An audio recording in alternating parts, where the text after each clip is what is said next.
అయ్యగారికి వందనాలండి, అమ్మగారికి వందనాలు. కూడి వచ్చిన మీ అందరికీ వందనాలండి. మాది గుంటూరు మండలం గొలగొండ పక్కన రామచంద్రపురం అండి. నా పేరు జాన్పాల్ అండి. నాకు సెకండ్ వేవ్ టైంలో కరోనా వచ్చిందండి. అప్పటి నుంచి గ్యాస్ట్రిక్ విపరీతంగా ఉంటుందండి. అలాగే కొంతకాలానికి వ్యాక్సిన్ వేయించుకున్నాక ఇంకా బాగా పెరిగిపోయిందండి. నైట్ పడుకోలేకపోయిందండి, ఆయాసంగా ఉండేదండి. అయితే అలాగా మెడిసిన్ వాడినా తగ్గేది కదండి. కొంతకాలం వస్తా తగ్గుతూ అలా ఉండేదండి. అయితే 3 months బ్యాక్ కాళ్ళు left hand left leg left side అంతా బాగా లాగేది, ఆయాసంగా ఉండేదండి. అయితే డాక్టర్ దగ్గరికి వెళ్తే ఈసీజీ తీయించుకోమన్నారండి. అయితే అదే టైంలో మాకు తెలిసిన అతను హార్ట్ కంప్లైంట్ ద్వారా చనిపోయాడండి. అంటే అప్పుడు నాకు చెస్ట్లో కూడా పెయిన్ వచ్చిందండి. అయితే మా ఇంట్లో చిన్న ఏజ్, ఇంకా మ్యారేజ్ కూడా అవ్వలేదు, అందరం భయపడ్డామండి.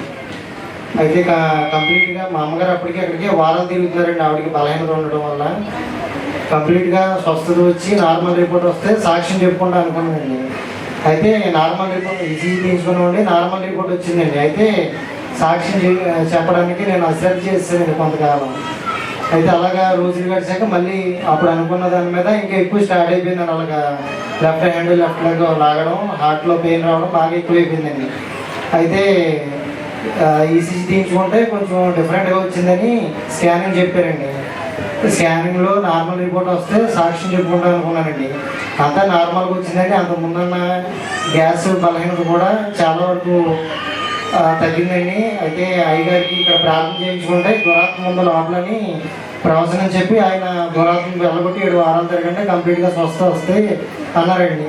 అలా తిరిగి మేము స్టార్ట్ అయిన 3 వారాల్లో మొత్తం తగ్గిపోయిందండి. చిన్నసారి